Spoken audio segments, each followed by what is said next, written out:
ان کے ساتھ جو وکلا کی آج ملاقات ہوئی ان سے میری تفصیلی گفتگو ہوئی۔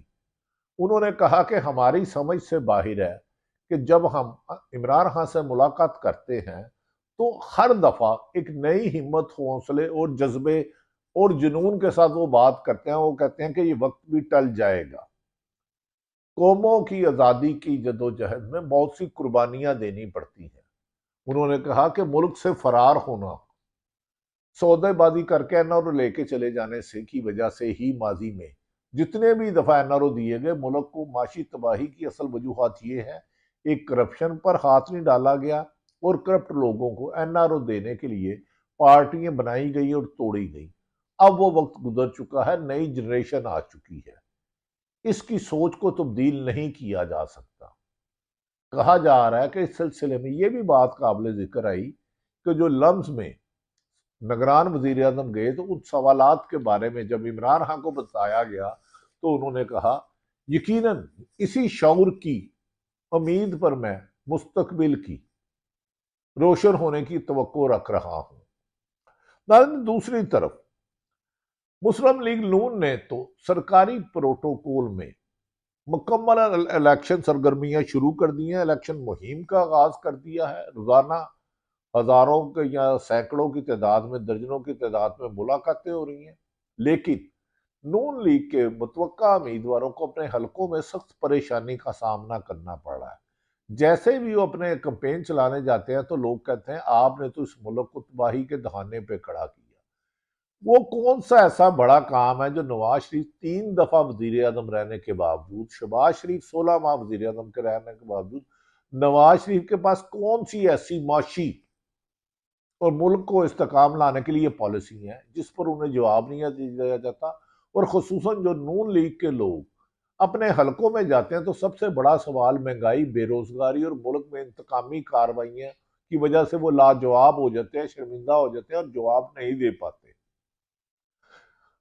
موجودہ حالات کے مطابق میڈیا پر ان کی مکمل طور پر گرفت ہے۔ سوشل میڈیا پر کافی حد تک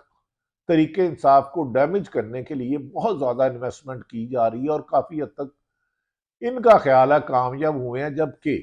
عوامی سروے میں طریقہ انصاف کی کامیابیوں کے واضح امکانات روشن آتے ہیں، وہ چاہے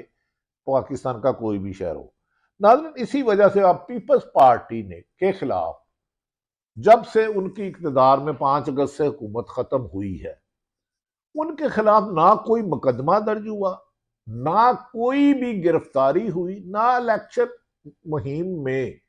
چاہے وہ پنجاب میں چلائیں، کے پی کے میں چلائیں، سندھ میں چلائیں، بلوچستان میں چلائیں، رکاوٹ نہیں۔ لیکن انہوں نے شور شرابہ شروع کر دیا ہے۔ انہوں نے پیپلز پارٹی کی قیادت نے، فیصل کنڈی کا کہنا کہ لیول پلینگ فیلڈنگ کی جب بھی ہم بات کرتے ہیں تو بونوں کے ماتھوں پر پسینہ آ جاتا ہے، یعنی کہ اس کو وہ نون لیگ کی طرف اشارہ کرتے ہیں۔ اور آصف علی زرداری نے تو یہاں تک کہہ دیا کہ میں نے شہباز شریف کو ملک کا وزیر اعظم بنایا، عدم اعتماد میں لایا، سارا سندھ ہاؤس میں میلہ میں نے سجایا، لیکن اس نے کام ہی نہیں کیا، اور جس کی وجہ سے لوگ اب ہم سے بھی خفا ہیں۔ لہذا نون لیگ، پی ٹی آئی، پیپلز پارٹی بظاہر اپوزیشن کے طور پر نون پہ آ رہی ہے تاکہ اس کو الیکشن پہ رنگ میں بنائے۔ اب استحکام پارٹی کیوں بنائی گئی؟ اس کی وجوہات یہ ہے کہ استحکام پارٹی میں لیڈر تو تقریباً کافی بھیج دیے گئے، لیکن بدقسمتی ہے کہ ووٹر اور سپورٹر نہیں جا سکے۔ استحکام پارٹی نے اب جلسوں کا سلسلہ شروع کیا ہے۔ کچھ لوگ کہتے ہیں استحکام پارٹی میں واضح 2 گروپ ہیں، ایک نون لیگ کے ساتھ نرم گوشہ رکھنا چاہتا ہے اور ایک طریقہ انصاف کو ٹارگٹ کرنا چاہ رہا ہے، اور اسی لیے پیپلز پارٹی کو اور مزید ڈرانے کے لیے بار بار یہ کہا جا رہا ہے کہ مسلم لیگ نون سندھ میں بھی اتحاد کرے گی۔ اس سلسلے میں پیپلز پارٹی کے ہونے والے اہم اجلاس میں فیصلہ کیا گیا کہ پی ٹی آئی سے بھی رابطے کیے جائیں۔ بظاہر تو وہ یہ کہہ رہے ہیں کہ کسی بڑی سیاسی جماعت کو الیکشن سے آؤٹ نہیں کرنا چاہیے، لیکن وہ پیپلز پارٹی پوری جانتی ہے کہ عمران خان کے خلاف سائفر حقائق کے برعکس ہے، توشہ خانہ میں خود پیپلز پارٹی اور نون لیگ کی لیڈرشپ اربوں روپے کے تحائف لے چکے ہیں۔ انہیں پتا ہے کہ میڈیا پر نواز شریف کی، عمران خان کی نہ تصویر چلائی جاتی ہے، نہ ساؤنڈ چلایا جاتا ہے، اور نہ ہی نہ ہونے کے برابر ان کی نمائندگی رہ گئی ہے۔ لیکن عوام تحریک انصاف کا ووٹ لینے کے لیے شاید بادی النظر میں پیپلز پارٹی یہ کوشش کر رہی ہے کہ نون لیگ کے خلاف ملیں گے تو اگر تحریک انصاف الیکشن میں نہیں آتی، اگر اف ہے، اف اور بٹ کے بغیر کوئی چیز آج کل مکمل نہیں ہو رہی، تو ملے گا۔ جبکہ تحریک انصاف نے کہا ہم نشان پہ لڑیں، نواز شریف عمران خان کو بے شک نومبر میں سزا سنا دی جائے۔ تحریک انصاف الیکشن کا میدان نہیں چھوڑے گی اور دمادم مست قلندر ہوگا، اور عوام اپنی طاقت اور ووٹ بینک سے سرکاری مشینری کی نگران حکومتوں کی تمام پالیسیوں کو ناکام کر دیں گے۔ اب دیکھنا یہ ہے کہ عدالت میں آج سماعت ہو گئی، کیا اس میں لیول پلینگ فیلڈنگ کے لیے تمام سیاسی جماعتیں مشمول M Q M, Tehreek Insaf, با پارٹی کو یہ حکم دیا جاتا ہے، حکومت کو اس بات کا پابند بنایا جاتا ہے کہ آپ الیکشن مہم سب کو چلانے دیں، اگر کسی کے خلاف کوئی مقدمات ہے تو عدالتیں ان کو فیصلہ کرنے دیں۔ اگر یہ فیصلہ تمام سیاسی جماعتوں کے لیے جتنی بھی ہیں یا کوئی آزاد کینڈیڈیٹ ہے، اگر آ جاتا ہے کہ کسی کو اس کے بنیادی الیکشن لڑنے کے حق اور ووٹ ڈالنے سے روکنے والوں کے خلاف عبرتناک نشان بنا دیا جائے گا، قانون کے مطابق سزا دی جائے گی، تو پھر تحریک انصاف کا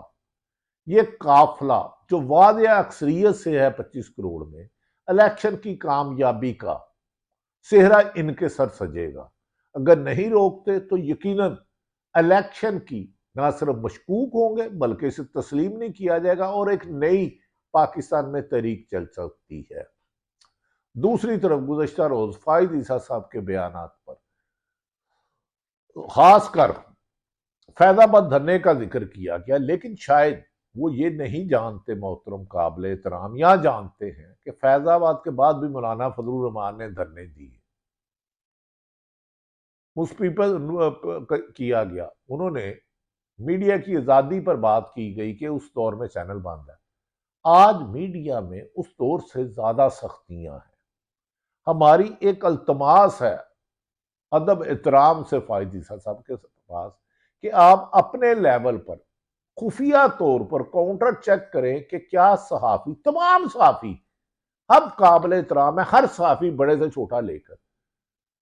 تمام کاؤنٹر چیک کر کے اسے اظہار رائے کا حق دیا جا رہا ہے کہ نہیں دیا جا رہا، کیا ٹی ویوں کو ڈکٹیشن دی جا رہی ہے کہ نہیں دی جا رہی، کیا صحافیوں کو اگر ان کے پاس خبر سچی ہے، حقائق کے مطابق ہے، انہیں دینے کی اجازت ہے کہ نہیں اجازت۔ اگر 2014 فیض آباد کا دھرنا غلط تھا تو اس دور میں آج چیئرمین نہایت قابل احترام اس وقت کے پیمرا نے کہا، تو کیا میری ان سے صرف یہی گزارش ہے، اس وقت میں تو بہت سے لوگوں کو جو اس وقت کی حکومت پر تنقید کر رہے تھے انہیں روزانہ شوکاز نوٹس ملتے تھے، وہ طریقے بھی اٹھتے تھے، اور شہید ارشد شریف کو ایک نوٹس ملا موجودہ چیئرمین جو انہوں نے دیا ہے